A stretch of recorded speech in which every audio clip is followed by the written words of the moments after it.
Yung aming pinaghahandaan na late born is may sakit yung isa. Ano tong sakit, Lok?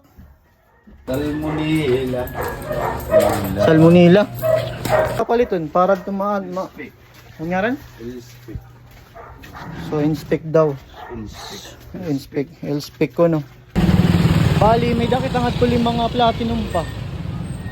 Ano matatig may mixed to? Ang acid protein, di na kita mabutang lanin busag. Ini. Ano? May danang ano ni. Amo lagi maminis na kita daan may doon ako ano. Bali crack corn na la. Tapos ano tong medisina, Lok? Elspec.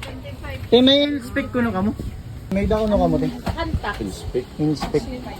So guys, sa mga nagmamanok nga da. Ngayon kay para mamay, pero sugalit-sugal.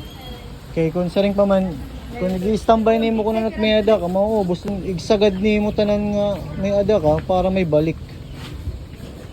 May hugot na kita ni napalit la. Ako na sa gabay. Iko-kondisyon. Nag-aalagan mga manok. Ano? Bubuot lat iya papalit. Kay upat. Damo pa man ito.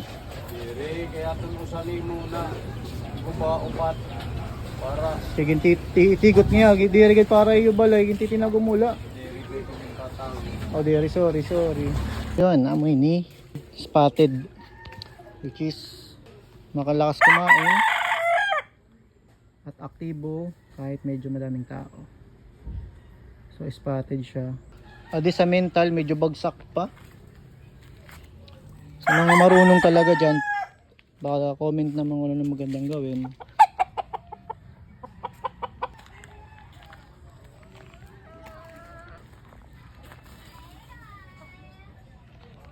Nakapalit kami kaninahan para inspect ba to tawag, injectable.